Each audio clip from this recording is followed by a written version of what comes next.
Bismillahirrahmanirrahim. Assalamualaikum warahmatullahi wabarakatuh.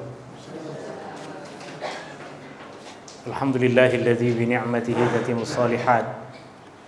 Alladzi hadana li hadza wa ma kunna linahtadiya laula an hadanallah. Asyhadu an la ilaha illallah wahdahu la syarika lah wa asyhadu anna Muhammadan abduhu wa rasuluh. Allahumma salli ala Muhammad wa ala ali Muhammad kama sallaita ala ali Ibrahim innaka Hamidum Majid. Allahumma barik ala Muhammad wa ala ali Muhammad kama barakta ala ali Ibrahim innaka Hamidum Majid. Subhanaka la ilma lana illa ma 'allamtana innaka antal alimul hakim. Allahumma inna nas'aluka ilman nafi'a wa rizqan thayyiba wa amalan mutaqabbala. Ya Allah, berikanlah kepada kami ilmu yang bermanfaat. Ya Allah, berikanlah kepada kami rizki yang halal dan baik. Ya Allah, kurniakanlah kepada kami amal ibadah yang Kau terima. Ya Allah, permudahkanlah urusan kami. Ya Allah, berikanlah kefahaman kepada kami. Ya Allah, berkatilah umur kami.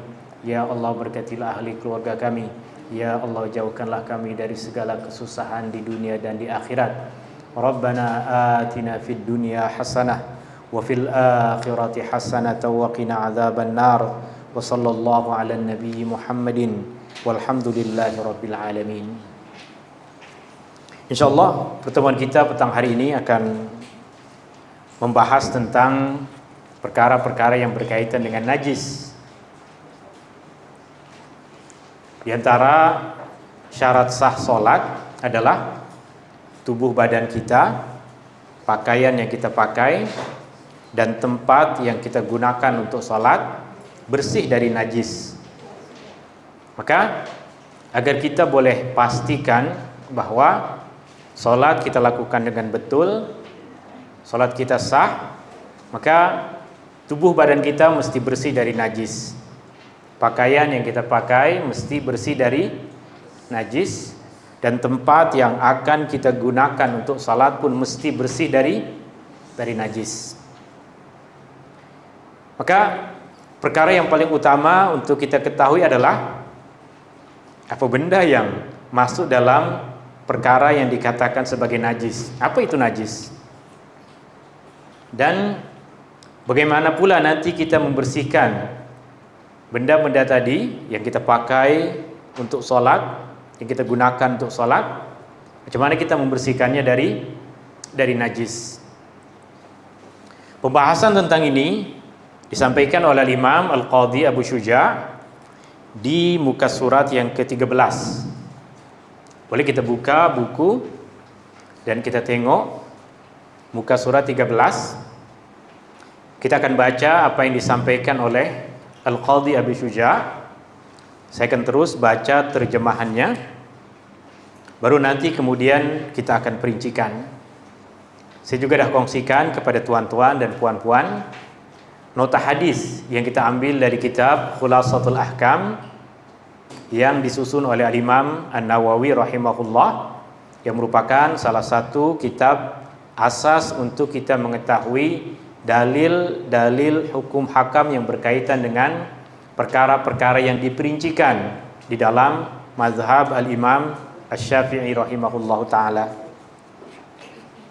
Al-Imam Al-Qadhi Abi Syuja' menyampaikan di dalam kitab ini, beliau menyampaikan dengan susunannya, tapi nanti kita akan tulis di sini ikut kepada apa yang saya rasa lebih mudah untuk kita fahami. Beliau mengatakan setiap cecair yang keluar daripada dua jalan, dari kubul ataupun dari dubur, hukumnya adalah najis kecuali air mani. Segala cecair yang keluar dari kubul ataupun dubur adalah najis kecuali air mani. Artinya, dalam mazhab Syafi'i, air mani disifatkan sebagai sesuatu yang suci. Kenapa air mani dikatakan sebagai sesuatu yang suci? Karena dalam pandangan dalam mazhab Syafi'i, dalilnya ada dua.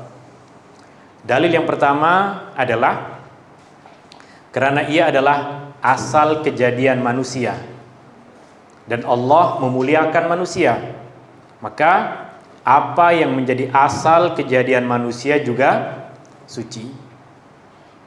Kemudian dalil yang kedua adalah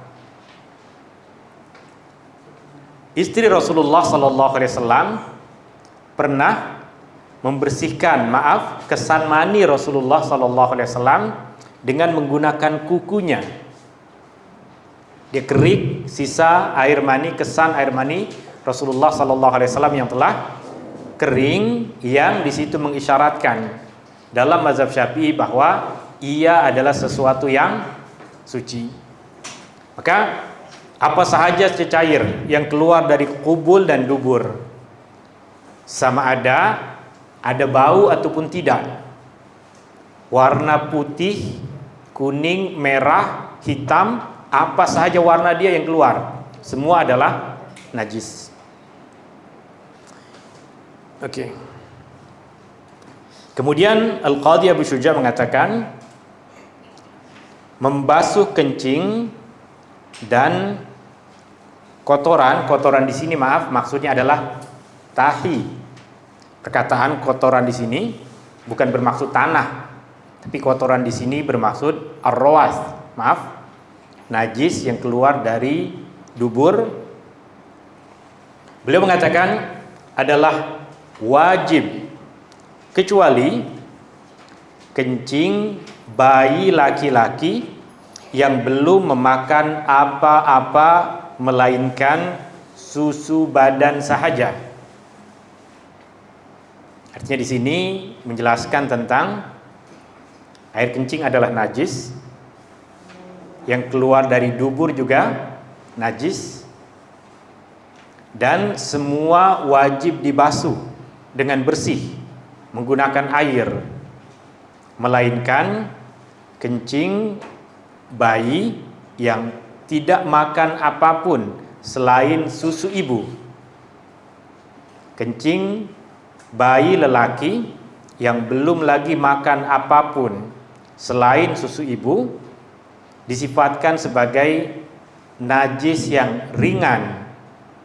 Najis yang ringan karena tidak wajib dibasuh, hanya perlu dipercikkan dengan air. Bukan bermaksud tak wajib dibasuh, tak boleh dibasuh. Kita selalu basuh. Kita selalu basuh, dan maknanya apa yang kita lakukan adalah sesuatu yang lebih afdal, yang lebih utama. Tapi jika tengah berada di dalam kendaraan, kemudian bayi tersebut terkencing dan terkena kepada kain kita, maka memadai kita basahkan tangan kita, kemudian kita percikkan kepada bahagian yang terkena najis itu. Ia dinamakan sebagai najis yang ringan, seperti yang nanti kita akan perincikan.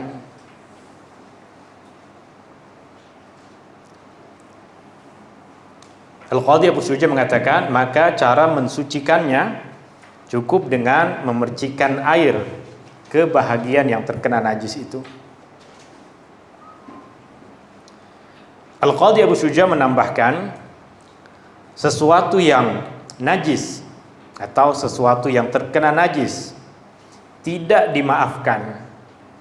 Tidak dimaafkan untuk kita gunakan dalam solat. Tidak diperkenankan untuk kita gunakan dalam solat misalnya, kecuali darah yang sedikit, nanah masuk di dalamnya, dan bangkai haiwan yang tidak berdarah apabila jatuh ke dalam bekas, ke dalam bejana dan mati di dalamnya, maka ia tidak membuat air yang ada di dalam bekas tersebut menjadi bernajis. Ambil contoh misalnya lalat masuk ke dalam cawan yang ada air, maka lalat tersebut kemudian mati. Jika kita buang lalat itu, maka airnya berkekalan, tetap disifatkan sebagai air yang suci. Jika air itu kita mahu gunakan untuk berwudu, maka wudunya sah. Sesiapa yang mahu minum air itu pun airnya boleh diminum, karena suci dan mensucikan. Adanya lalat satu ekor tadi yang jatuh masuk ke dalam air tadi tidak membuat air tadi menjadi najis. Maaf, beza dengan tikus. Beza dengan tikus. Tikus bangkai najis jika masuk ke dalam baldi yang berisi air dan mati di dalamnya. Maka air yang ada di dalam baldi tersebut menjadi bernajis, mutanajis. Nanti kita akan tulis, kita akan perincikan. Kemudian Al-Qadhi Abu Syuja mengatakan, semua binatang itu suci. Binatang yang masih hidup. Semua binatang, maksudnya semua binatang hidup adalah suci. Semua binatang yang masih hidup adalah suci. Kecuali anjing, khinzir, dan apa yang lahir dari keduanya atau terlahir dari salah satu dari keduanya. Anjing najis, khinzir najis. Dua binatang yang najis dalam mazhab Asy-Syafi'i, meskipun kedua binatang ini masih hidup. Selain dari kedua binatang ini, semua binatang yang hidup adalah suci. Tikus suci ke najis? Suci. Tikus suci. Bukan berbicara tentang najis tikus. Kita tengah cakap tentang tikus. Tikus yang hidup suci ke najis? Suci. Oke. Cacing suci ke najis? Suci. Binatang, semua binatang yang masih hidup adalah suci. Kecuali anjing, khinzir, dan apa yang terlahir dari keduanya ataupun dari salah satu di antara keduanya.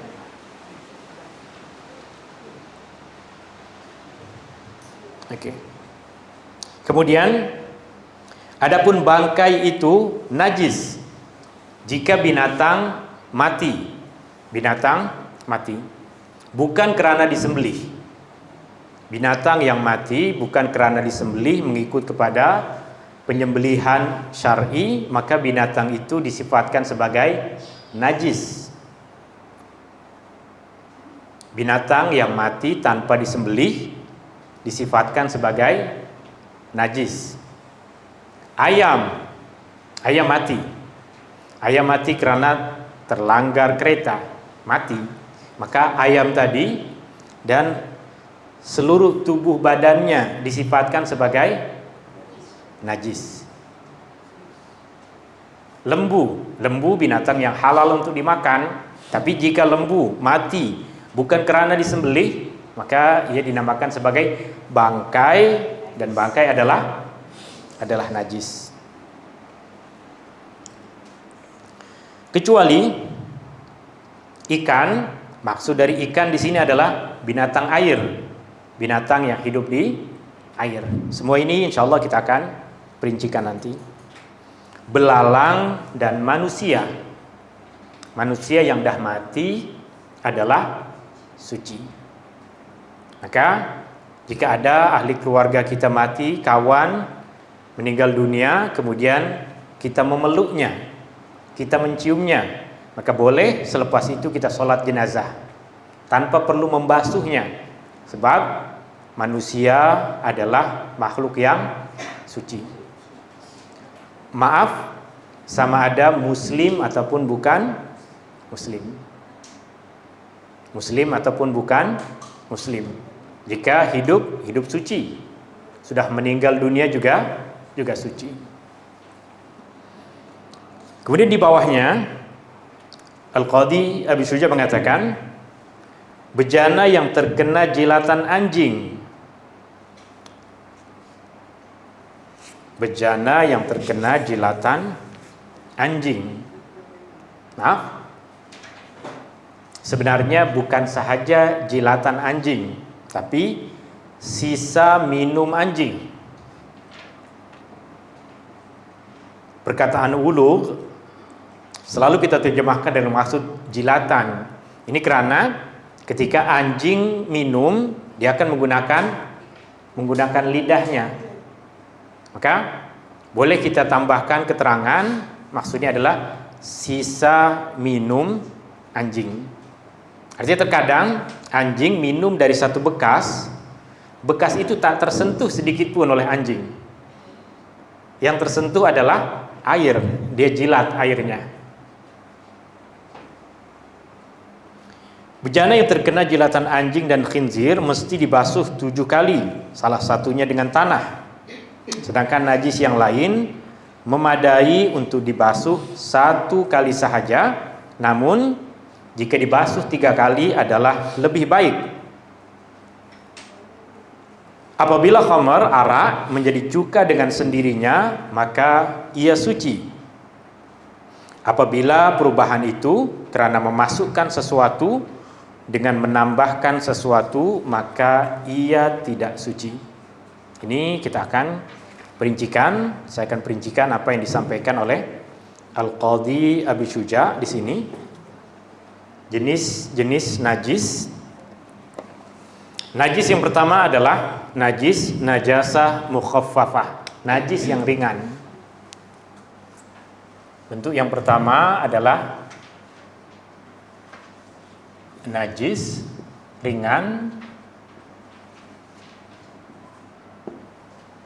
Kenapa ia dinamakan sebagai najis ringan? Karena membersihkannya hanya perlu memercikkan air.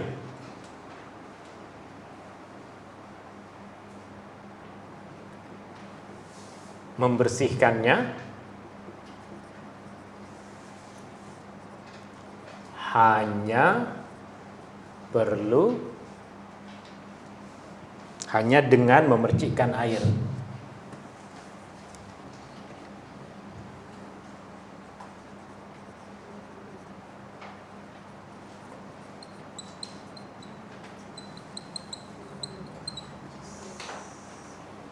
Dan ia hanya ada satu, najis ringan.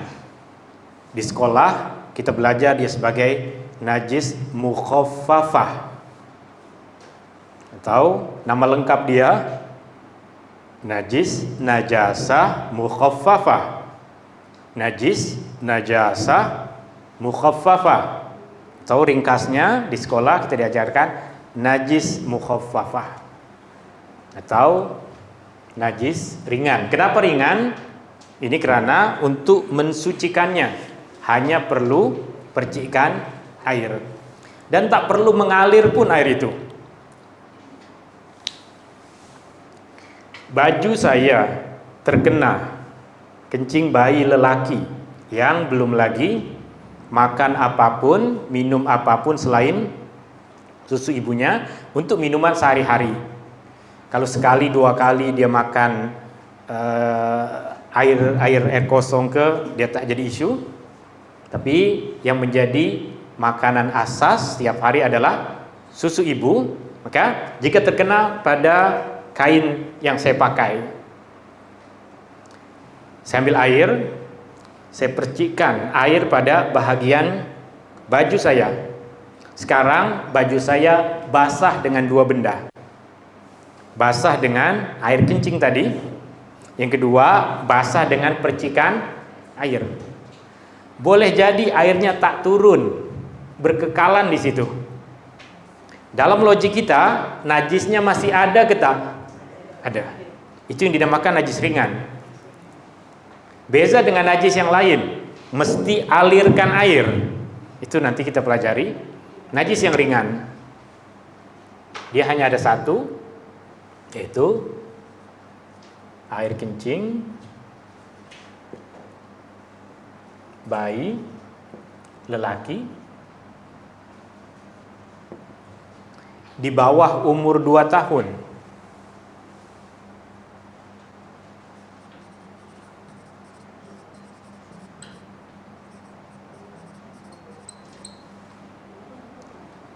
Dan hanya minum susu ibu.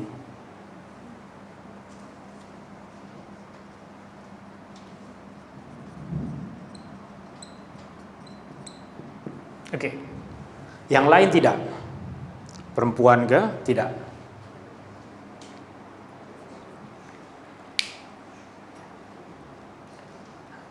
Kucing ke? Anak kucing ke yang masih menyusu? Tidak. Hanya satu ini sahaja. Dan ini ada pengecualian sebab bendanya pernah terjadi pada Rasulullah SAW. Banyak sahabat yang apabila mereka Allah kurniakan anak terus dibawa ke Rasulullah. Tentunya pada masa itu tak lagi ada pampers, maka sebahagian dari kanak-kanak ini kencing di baju Rasulullah sallallahu alaihi wasallam. Tapi banyak riwayat yang Rasulullah sallallahu alaihi wasallam hanya percikan kain yang Rasulullah pakai tadi dengan air tanpa meminta istri Rasulullah untuk membasuhnya. Maka pengecualian ini hanya ada pada satu perkara ini. Yang kedua adalah najis yang berat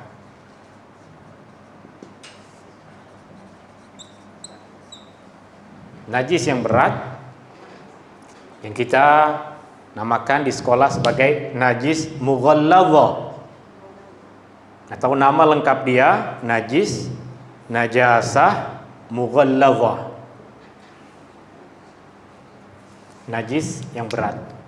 Kenapa dinamakan berat? Mesti dibasuh 7 kali.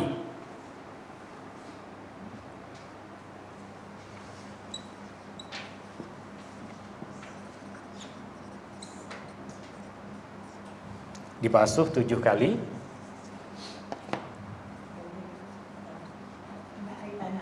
Tujuh kali dengan air mutlak.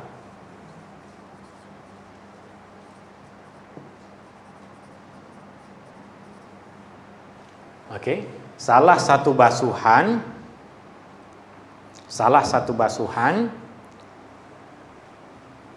dicampur dengan tanah. Salah satu basuhan dengan tanah.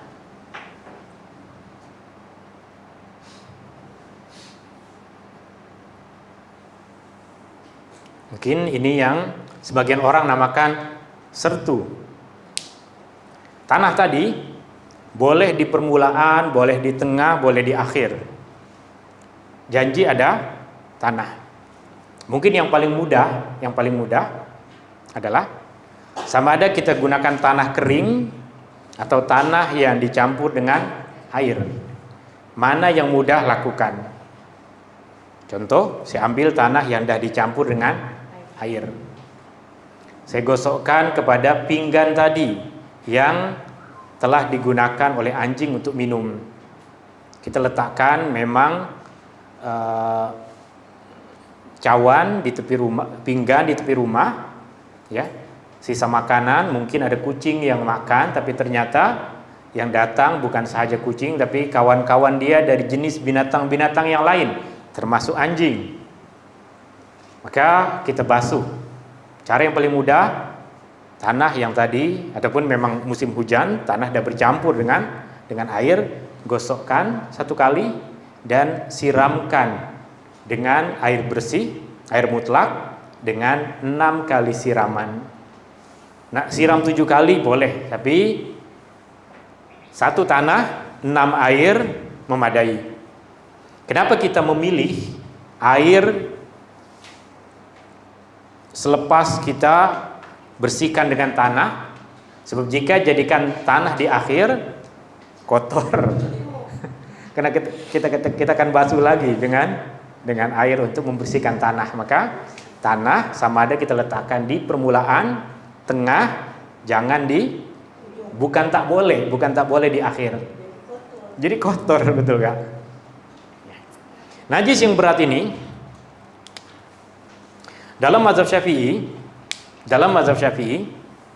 ia ada perkara yang disepakati dan ada perkara yang ada perbezaan pandangan. Kita dalam kelas ini kita akan utamakan fokus perkara pada mazhab al-Imam Asy-Syafi'i. Najis yang berat ini yang pertama adalah air liur anjing.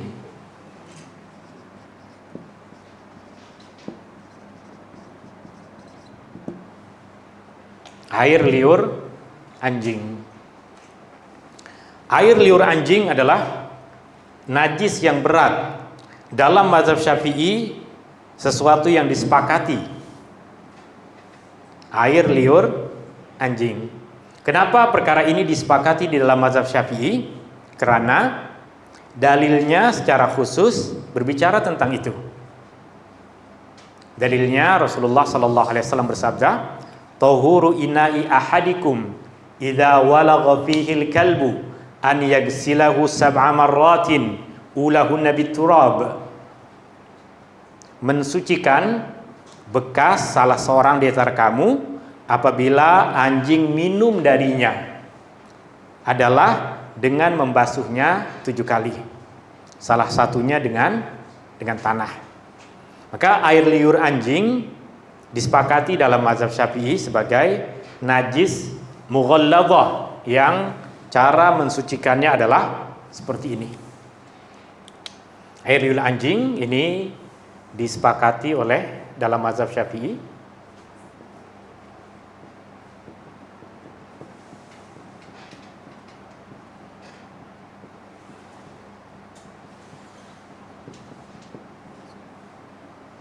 Kemudian yang kedua,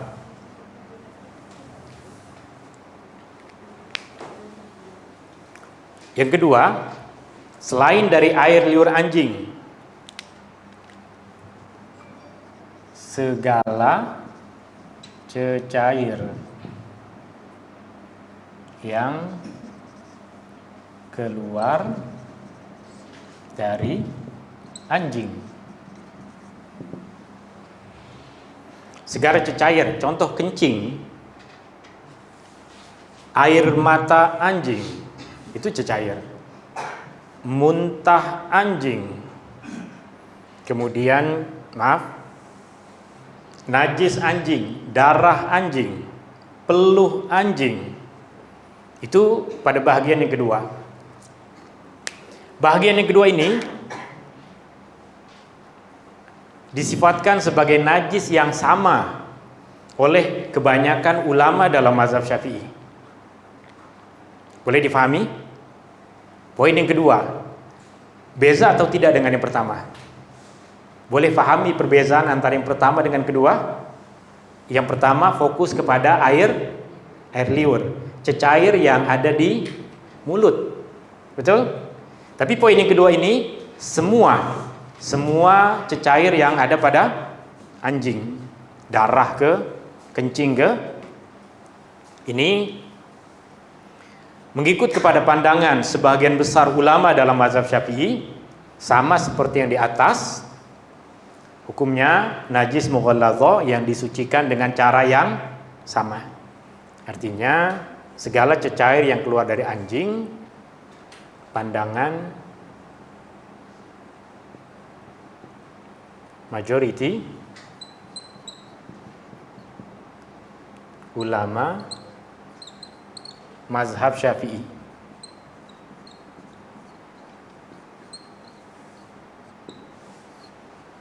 Pandangan majority ulama mazhab Syafi'i.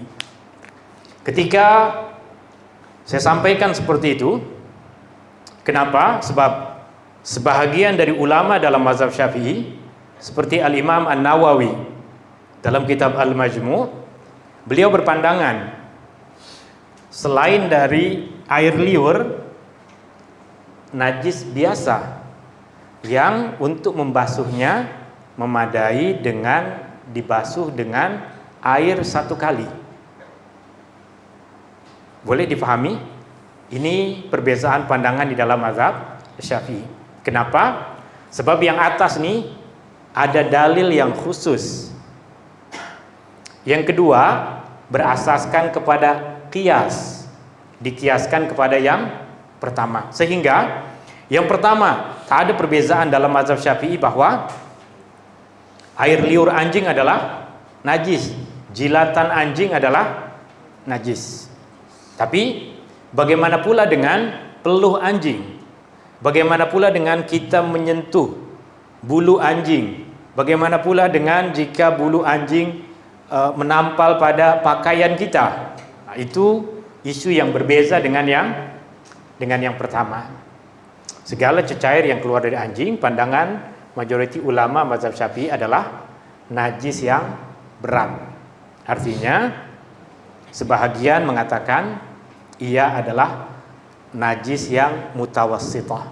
Yang ketiga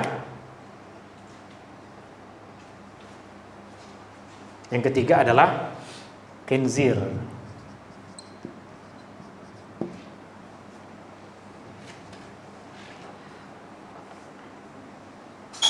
Yang ketiga adalah khinzir.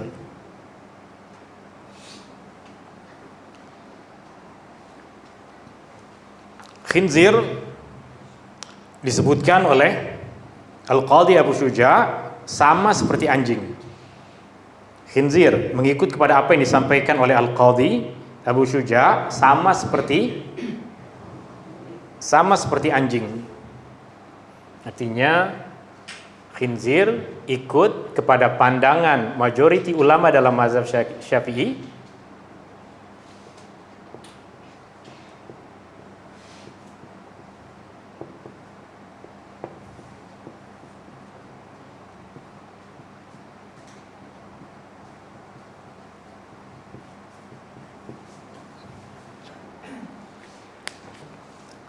Saya ringkaskan sekali lagi.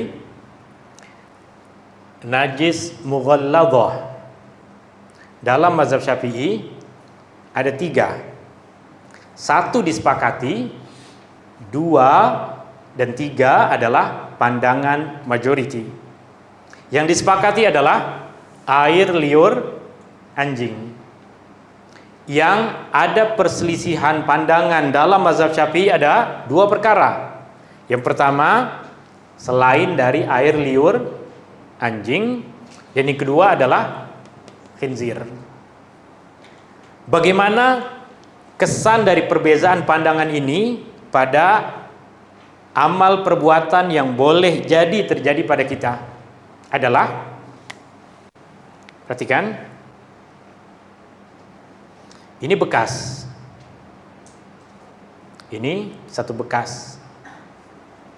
Bekas ini adalah bekas yang telah digunakan oleh orang bukan Islam untuk menghidangkan daging khinzir. Oke? Bekas ini telah digunakan oleh orang bukan Islam untuk menghidangkan daging khinzir. Jika ikut kepada pandangan majoriti dalam mazhab Syafi'i, berarti bekas ini telah terkena najis mughalladhah. Macam mana membersihkannya? Ambil tanah, gosok-gosok dengan tanah, bersihkan dengan tanah, kemudian siram dengan air berapa kali? 6 kali boleh, 7 kali boleh. Paham? Itu cara untuk membersihkan dia, ikut kepada pandangan majority. Al-Imam An-Nawawi sama dalam isu ini. Al-Imam An-Nawawi berpandangan khinzir najis, tetapi ia tidak masuk dalam najis mughalladhah. Al-Imam An-Nawawi sama seperti ulama dalam mazhab Syafi'i yang lain berpandangan khinzir adalah najis, haram untuk dimakan. Tapi beliau berpandangan ia adalah najis yang biasa, yang untuk membasuh benda yang terkena khinzir memadai untuk dibasuh dengan air satu kali. Dan apa yang disampaikan oleh Al-Imam An-Nawawi sebenarnya ia pernah terjadi pada masa Rasulullah sallallahu alaihi wasallam. Sahabat Nabi sallallahu alaihi wasallam Adi bin Hatim radhiyallahu an datang kepada Rasulullah sallallahu alaihi wasallam dan bertanya kepada Rasulullah tentang beberapa perkara. Di antara yang Adi tanyakan kepada Rasulullah sallallahu alaihi wasallam adalah, wahai Rasulullah, kami berjiran dengan ahlul kitab. Kami berjiran dengan orang Kristen.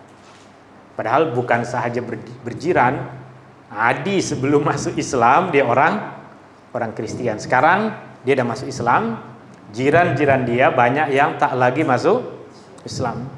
Ya Rasulullah, kami berjiran dengan ahlul kitab. Mereka masak khinzir menggunakan periuk mereka. Mereka minum arak menggunakan cawan-cawan mereka.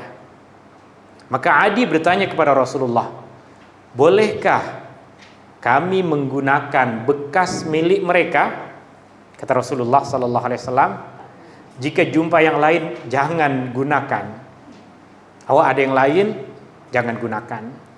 Tapi jika mahu gunakan ataupun tidak ada yang lain, maka basuhlah dengan air, kemudian gunakanlah untuk makan dan minum. Sehingga perkara tersebut ikut kepada riwayat itu adalah satu benda yang nyata. Maka pandangan Al-Imam An-Nawawi itu, jika kita amalkan, ianya lebih memudahkan kita dalam banyak keadaan.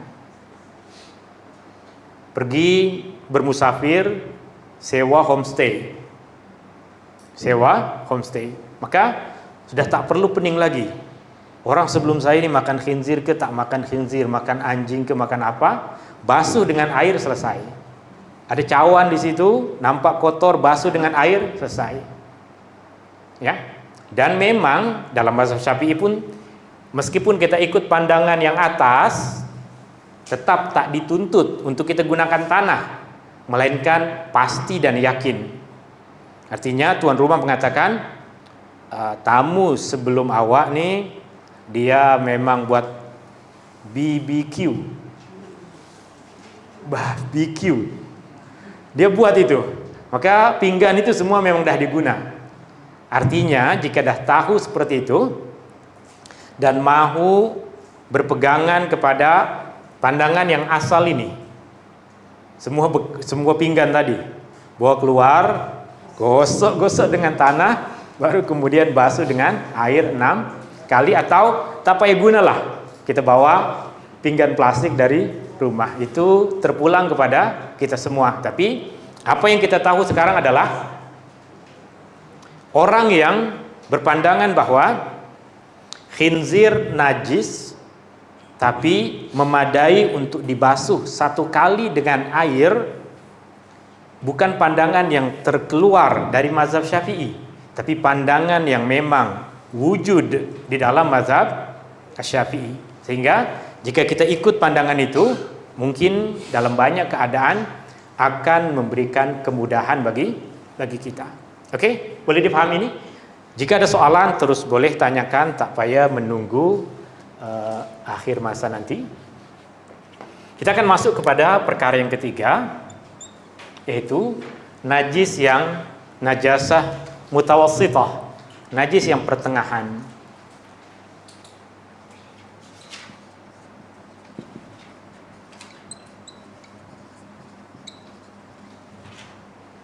Najis yang pertengahan ini mutawassithah,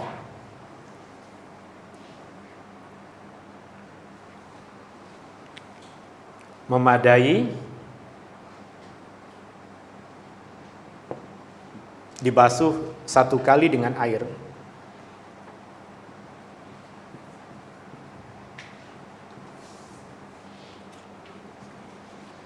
Memadai untuk kita basuh 1 kali menggunakan air, dengan air.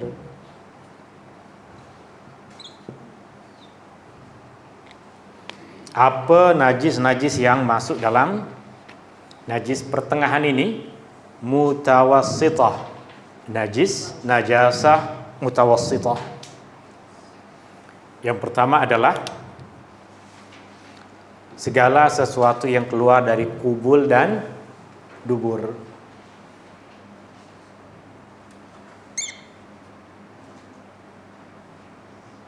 Artinya cecair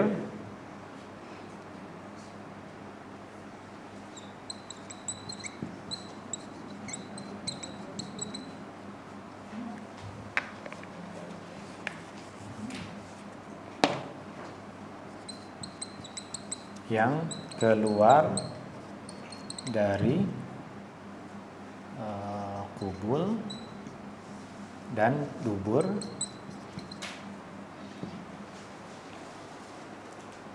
yang keluar dari kubul dan dubur.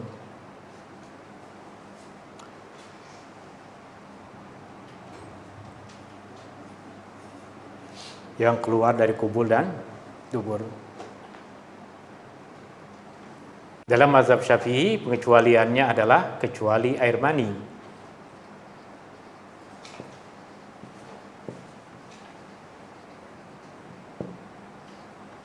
Kecuali air mani.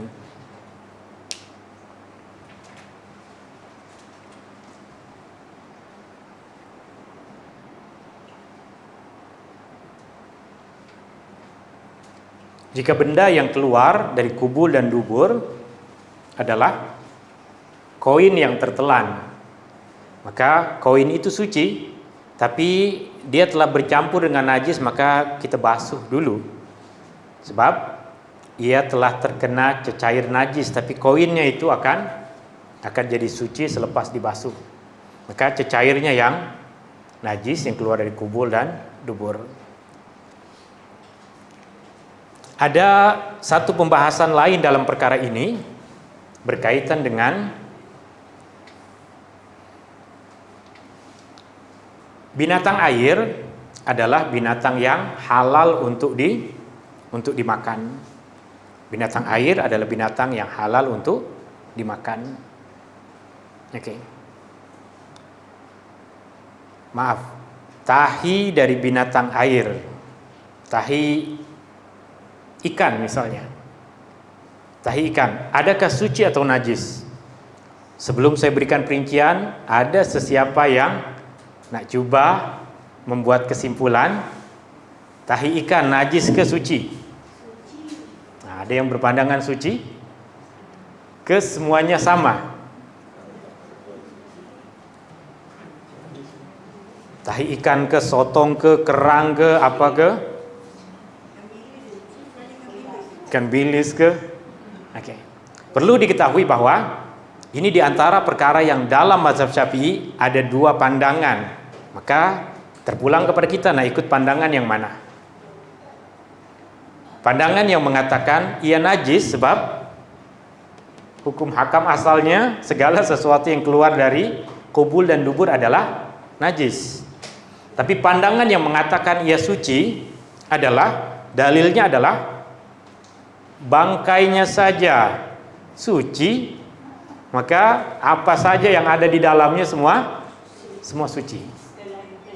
Nah, bukan setelah dibersihkan. Kalau setelah dibersihkan berarti kita tetap berpegangan kepada pandangan yang pertama tadi. Jika tanpa dibersihkan, contoh kerang masih ada kerangnya tuh, masukkan terus ke dalam periuk, masak terus makan. Adakah yang nak bersihkan satu-satu keluarkan? Ada orang yang buat macam itu. Dia memasak 5 kg kerang, semua dibersihkan satu-satu, digosok satu-satu. Boleh kita. Orang rajin kita nak halang, kenapa? Ya, siapa yang nak sibuk dengan orang yang rajin? Dia rajin, terserah. Tapi perlu kita tahu bahwa dalam mazhab Syafi'i ia ada dua pandangan dan lebih memudahkan kita untuk memahami bahwa jika bangkainya saja suci dan halal untuk dimakan, maka apa yang ada di dalam tubuh badan dia adalah suci dan boleh untuk dimakan. Ini boleh dipahami? Artinya, contoh, kita berada di tengah laut memancing ikan, dapat ikan sardin, dari laut masuk ke periuk. Dari laut masuk ke periuk. Artinya, apa yang ada dalam perut berkekalan dalam perut, darah dia pun berkekalan di dalam tubuh badannya, maka ikut kepada pandangan yang kedua tadi, halal, halal, halal. Betul? Pasal kita nak makan semua tulang-tulang itu terpulang. Pasal kita nak makan seluruh tubuh badannya itu terpulang kepada kita. Tapi kita berbicara tentang hukum najis atau tidak. Itu berkaitan dengan apa yang keluar dari kubul dan dubur. Kemudian perkara yang kedua,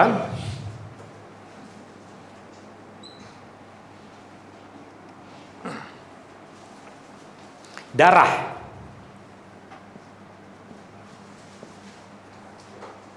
Darah adalah najis. Darah adalah najis. Darah manusia, darah kucing, darah ayam, darah lembu, semua najis. Berkaitan dengan darah, ada beberapa pengecualian. Pengecualian di sini maksudnya ada darah yang dimaafkan.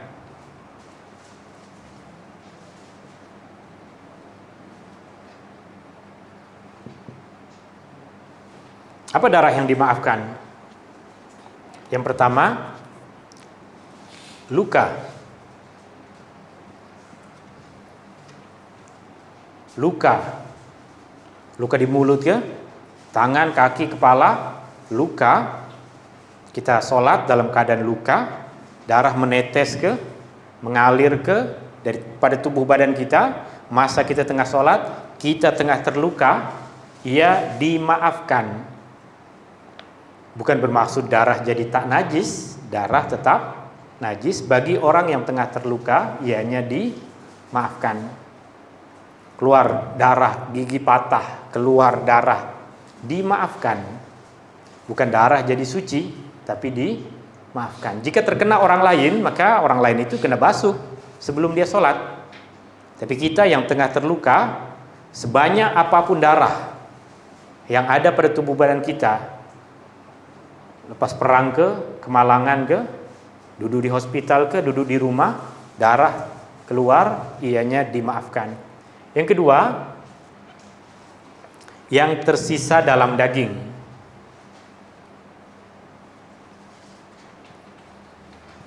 Tersisa dalam daging binatang yang halal. Binatang yang disembelih.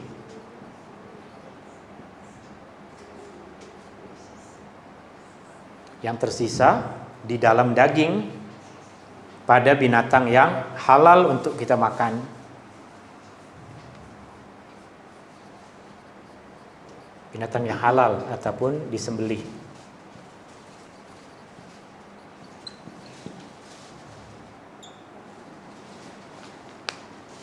Betul? Maka kita dapat daging, masih ada kesan darah di situ. Ya, kita tidak dituntut untuk membasuh daging itu. Jika daging itu terus kita masukkan dalam periuk, maka ia adalah sesuatu yang dimaafkan, halal untuk kita makan dan tidak membuat makanan kita menjadi najis. Oke. Juga di antara darah yang dimaafkan adalah darah yang sedikit.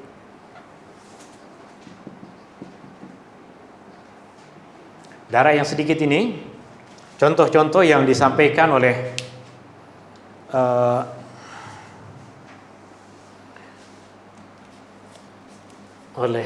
pensyarah Al-Khatib Asy-Syarbini, dia mensyarah kitab Al-Ghaya wa Taqrib. Di antara contohnya adalah darah nyamuk. Darah nyamuk. Kita tengah sholat, ada nyamuk, kita pukul dan ada darah. Itu namanya darah yang sedikit. Darah najis kita. Najis tuh, tapi najis yang dimaafkan.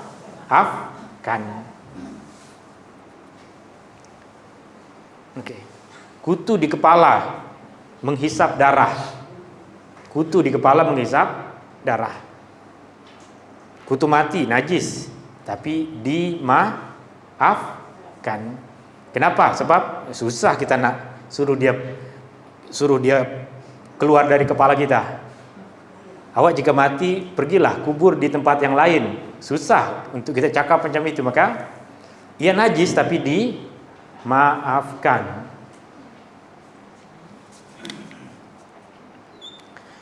Yang ketiga adalah bangkai.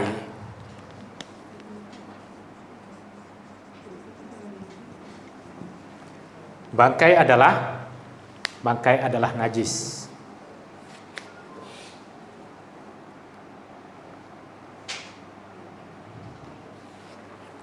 Bangkai adalah najis. Kecuali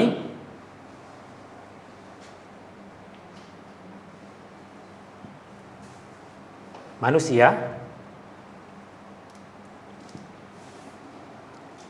suci. Manusia suci. Bangkai manusia suci. Maaf, kecuali jika sudah membusuk. Sebab jika dia sudah membusuk, dia sudah bercampur dengan binatang-binatang yang memakan dia, cacing dan najisnya. Dah membusuk, maka ia menjadi najis. Sedangkan mati dan tidak lagi membusuk, maka bangkai manusia sama ada baru meninggal dunia ataupun ratusan tahun seperti mumia adalah suci. Manusia yang kedua, belalang.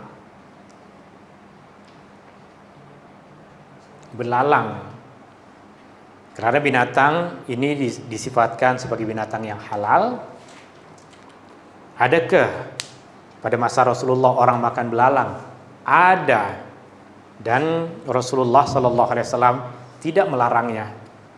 Belalang di antara binatang yang halal untuk dimakan dan tak perlu disembelih. Nah, disembelih apanya? Belalang. Oke. Kemudian yang ketiga adalah binatang air.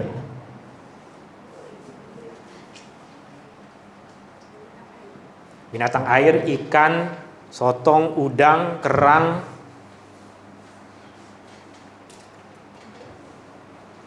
Binatang air, binatang yang hidup di dalam air, binatang yang berasal dari air. Ini bangkainya semua disifatkan sebagai suci.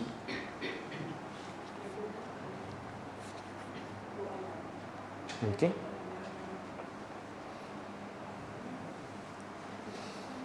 Binatang yang hidup di darat, jika jadi bangkai maka haram untuk dimakan.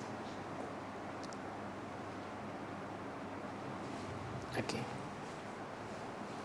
Yang keempat yang disampaikan di sini adalah arak.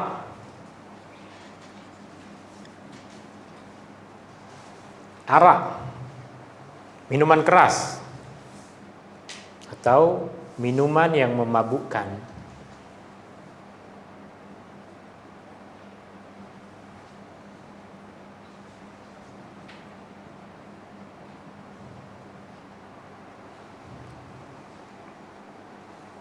Arak, minuman yang memabukkan. Dan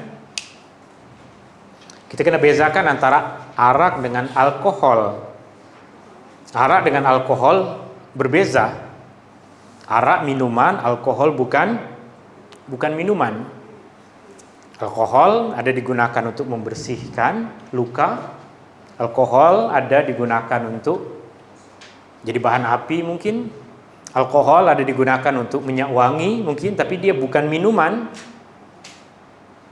Tapi boleh ke minum minyak wangi? Tak boleh, boleh mati, beracun.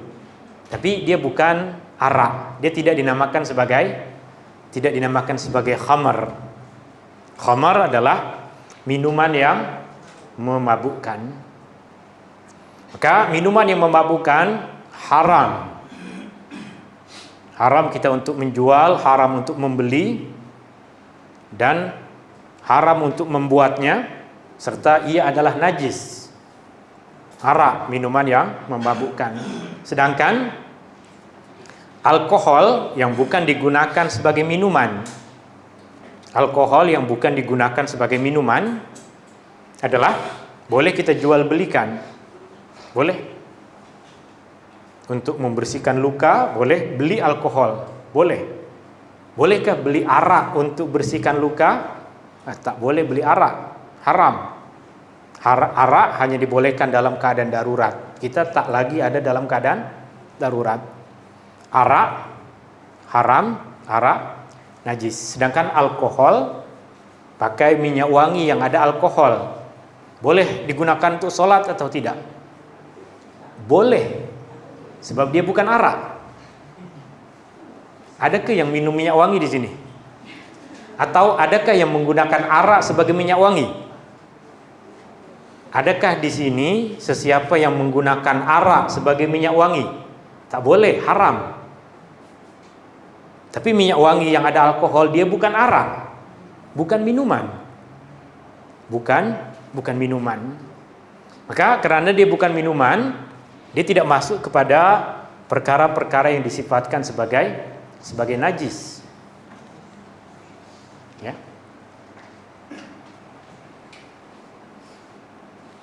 Oke. Dan isu ini sudah dibincangkan dalam fatwa kebangsaan di sini. Perbezaan antara arak dengan alkohol. Arak, minuman yang memabukkan, boleh jadi ada alkoholnya. Tapi alkohol itu sendiri adalah zat yang berbeza, yang bukan minuman. Tapi ia ada kegunaan yang lain. Ya. Maka kita boleh jual beli alkohol. Tapi haram untuk jual beli arak. Lalu bagaimana jika ada orang yang minum alkohol? Haram lah. Nak minum minyak tanah pun haram, minum minyak hitam kereta pun haram. Tapi semua itu bukan minuman keras. Semua itu bukan arak.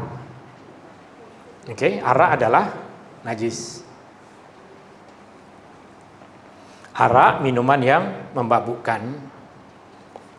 Kemudian di antara perkara yang tidak disebutkan oleh Al-Imam Abu Syuja dalam mazhab Syafi'i disifatkan sebagai najis adalah muntah.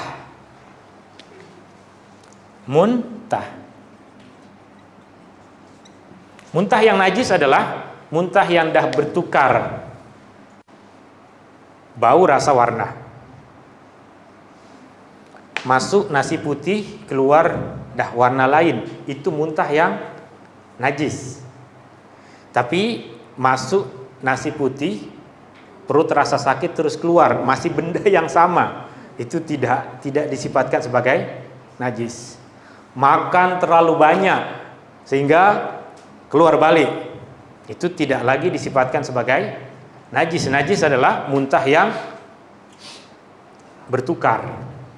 Sudah bertukar, bau dia dah bertukar, warna dia mungkin dah kuning, rasa dia tak payah dirasa.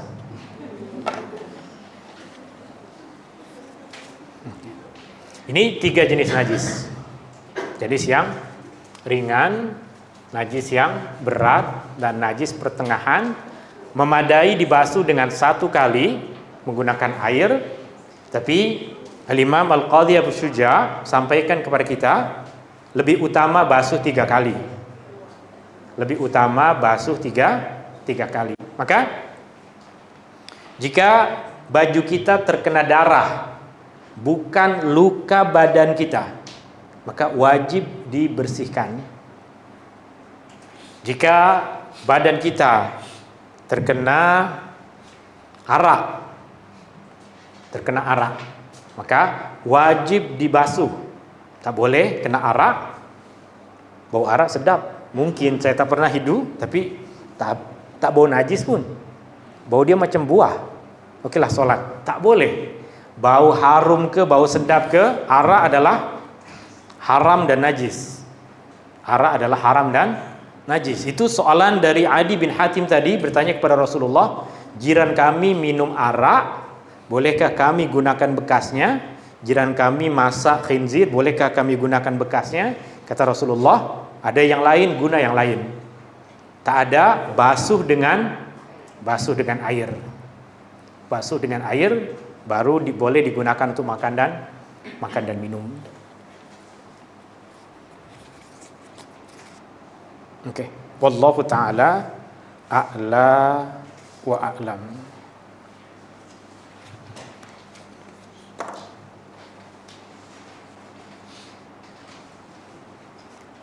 Okey.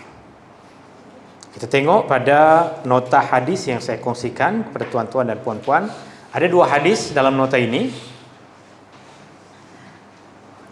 Hadis yang pertama menegaskan kepada kita tentang najis pertengahan tadi berkaitan dengan air kencing, cecair yang keluar dari kubul ataupun dubur. Hadisnya diriwayatkan oleh Imam Al-Bukhari dari sahabat Nabi sallallahu alaihi wasallam Abu Hurairah radhiyallahu an. Beliau mengatakan seorang lelaki Badui berdiri di dalam masjid lalu kencing. Orang masuk masjid Nabi dan kencing. Masjid Nabi tanah pada masa itu. Maka orang ramai bergerak untuk hentikan dia. Tapi kata Rasulullah sallallahu alaihi wasallam, "Da'u, biarkan saja, biarkan dia selesaikan dulu kencing." Kemudian Nabi bersabda, siramkan ke atas air kencingnya 1 baldi air. Kemudian Nabi memberikan nasihat kepada para sahabatnya, kita semua diutus untuk memberikan kemudahan, bukan untuk memberikan kesusahan. Hadis ini menunjukkan kencing najis. Hadis ini juga menunjukkan bahwa jika kita siramkan air pada sesuatu yang bernajis, air boleh mensucikannya. Maka ada kaidah dalam mazhab Syafi'i, jika kita masukkan benda yang bernajis ke dalam air, maka air itu boleh menjadi air bernajis. Tapi jika sebaliknya, air kita siramkan kepada benda yang bernajis, maka boleh mensucikannya. Saya buat gambar di sini. Ini 1 mangkuk air. 1 mangkuk air. Jika tangan saya yang ada najis, saya masukkan ke dalam air ini, maka airnya akan menjadi bernajis. Dah tak suci lagi airnya. Tapi sekarang air yang sama, belum lagi kena najis, air yang bersih, saya ambil dan tuangkan pada tangan saya yang bernajis, maka air boleh mensucikan najis. Boleh difahami? Maka air 1 baldi tadi disiramkan ke atas tanah yang bernajis, yang terkena kencing. Air tersebut akan menyebabkan air kencing tadi masuk ke dalam tanah, maka permukaan atas suci. Permukaan atas tadi menjadi suci. Maka jika kita ada karpet misalnya, karpet besar, tengah-tengah ini kena kencing, nak basuh semua boleh, rajin basuh semua, bawa kedai basuh semua boleh. Tapi kita letakkan kain karpet tadi di atas baldi misalnya, pada bahagian yang ada najis, siramkan air yang bernajis akan masuk ke dalam baldi, karpet tadi suci. mudah suci. Betul kita? Karpet bahagian ini kena najis nih. Kita letakkan di atas baldi. Siramkan air, tuangkan air dari atas. Airnya turun ke bawah sini. Tertakung di sini. Maka bahagian yang tadi terkena najis sekarang dah bersih. Nabi tidak suruh bersihkan semua masjid. Siramkan air kepada seluruh masjid. Yang Nabi suruh hanya ambil satu baldi dan tuangkan pada bahagian yang terkena kencing itu. Maka dalam perkara ini kita mudah, di rumah semua ada karpet, dan kadang ada anak kecil, ada cucu ke, ada anak buah ke, ada anak jiran ke, datang bertamu, kencing pada satu bahagian di karpet. Kita nak basuh semua terpulang, tapi kalau setiap hari datang dan kencing lagi, basuh lagi, bawa ke kedai, banyak duit, boleh, tak ada larangan. Nak basuh semua karpet di rumah setiap hari tak jadi masalah. Tapi jika rasa susah, hanya bahagian yang kita tahu dengan pasti ia terkena najis, itu sahaja yang wajib untuk kita basuh jika kita mahu gunakan karpet itu untuk sholat. Oke. Itu dalil yang pertama. Hadis yang kedua dari Kabsyah binti Ka'ab, dia berkata, aku menuangkan air wudu untuk Abu Qatadah. Abu Qatadah, bapak saudara dia. Lalu datang seekor kucing untuk minum. Maka dia dekatkan bekas itu sehingga kucing boleh minum. Dia gunakan mangkuk untuk berwudu. Kemudian ada kucing datang dan diberikan air yang ada di mangkuk itu kepada kucing untuk kucing minum. Lepas kucing minum, digunakan sisa air kucing tadi untuk berwudu. Maka anak saudaranya pun ini rasa pelik. Maka dia pun berkata, wahai anak saudaraku, adakah engkau rasa pelik? Adakah engkau terkejut? Adakah engkau rasa hairan? Kemudian Abu Qatadah mengatakan, sesungguhnya Rasulullah SAW bersabda, kucing tidak najis. Kucing tidak najis. Ia adalah binatang yang biasa berkeliaran di sekelilingmu, biasa datang dan pergi. Hadis ini menunjukkan kepada kita beberapa perkara. Sisa minum kucing adalah suci, bersih dan suci. Boleh ke digunakan untuk berwudu? Boleh. Tapi saya rasa tak selesa. Itu rasa tak selesa, tak merusak hukum hakam. Ya. Artinya kucing jika minum pada satu bekas itu tidak menjadi najis. Meskipun kucing pada masa Rasulullah tidak dibelikan makanan dari kedai. Saya tak pernah baca pada masa Rasulullah ada orang yang jual makanan kucing di kedai. Selalunya kucing pada masa Rasulullah pandai-pandai cari makan. Tikus dimakan, serangga dimakan, anak ayam jiran mungkin dimakan, anak burung dimakan. Tapi itu tidak membuat kucing menjadi najis. Kucing berkekalan suci, kecuali jika kita nampak dia makan bangkai, kemudian sisa darahnya masih ada pada mulut dia, terus dia minum, nampak airnya pun bercampur dengan darah, najis lah tuh. Tapi jika tidak, kucing pandai bersih. Kucing di antara binatang yang bersih. Lepas makan, dia bersihkan tubuh badannya. Maka jika kita nampak kucing bersih, tak payah tanya dia, awak tadi makan apa? Di mana? Awak basuh ke tak? Tak payah tanya. Kucing adalah binatang yang suci, dan najis yang tak nampak adalah dimaafkan. Najis yang tak nampak adalah dimaafkan. Wallahu ta'ala a'la wa a'lam. Ada Siapa yang ada soalan, Datuk? Hari itu ada sekali Ustaz sebut tentang bulu kucing yang waktu ketika sembahyang misalnya. Tapi itu dimaafkan. Betul. Tapi itu dimaafkan, tidak bermakna dia tu bukan najis. Betul. Kalau bulu kucing itu najis, macam mana dengan air liurnya yang Okey. Nah, itu nanti kita akan jawab selepas azan, ada soalan itu. Insyaallah, Datuk.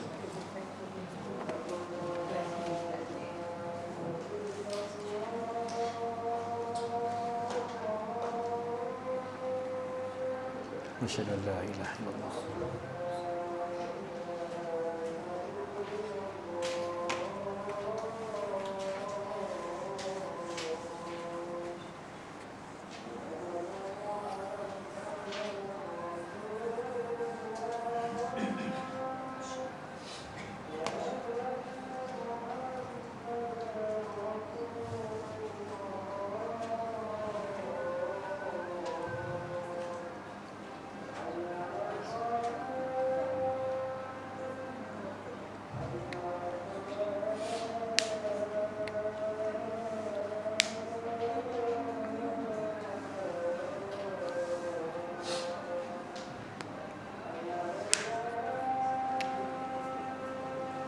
La haula wala quwwata illa billah.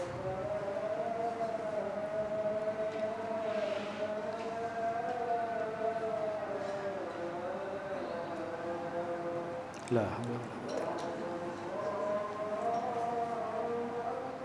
billah. Allah akbar.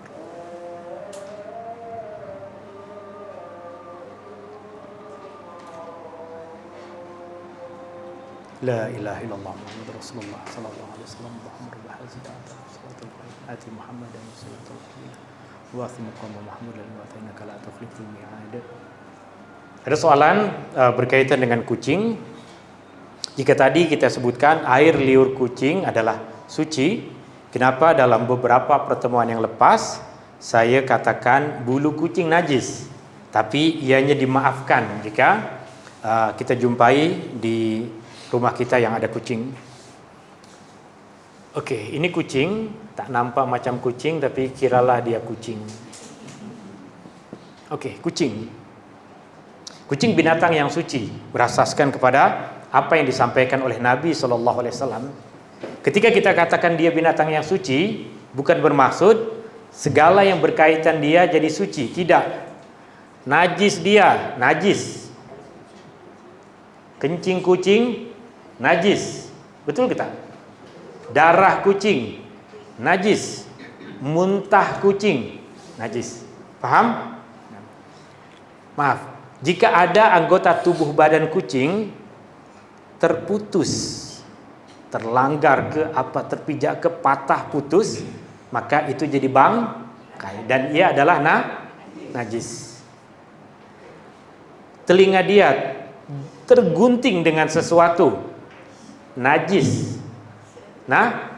Najis. Maaf. Kemudian bulu dia pun najis. Kenapa bulu dia najis? Sebab dia sudah terlepas dari tubuh badannya, sudah terpisah dari tubuh badan. Apa yang menempel dalam tubuh badannya semua suci. Apa yang dah terlepas itu disifatkan sebagai najis. Tak boleh kita kumpulkan bulu kucing kemudian kita sup, jadi sup najis.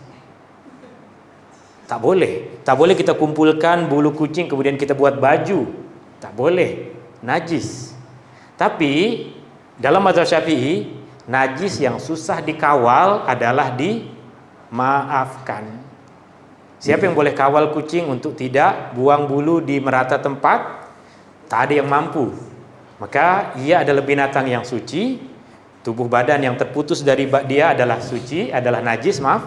Tapi ia adalah najis yang dimaafkan karena sesuatu yang susah untuk dikawal dalam mazhab Syafi'i disifatkan sebagai najis yang dimaafkan. Wallahu taala a'la wa a'lam. Ada apa-apa lagi soalan yang lain sebelum kita tutup majlis ilmu ini? Okey, syukran hadani Allah wa iyyakum ajma'in. Subhanakallahumma wa bihamdika asyhadu an la ilaha illa anta astaghfiruka wa atubu ilaik. Allahumma anfa'na bima 'allamtana wa 'allimna ma yanfa'una wa zidna ilma. Wa sallallahu ala nabi Muhammadin wa ala alihi wa sahbihi wa baraka wasallam. Walhamdulillahi rabbil alamin. Syukran. Assalamualaikum warahmatullahi wabarakatuh.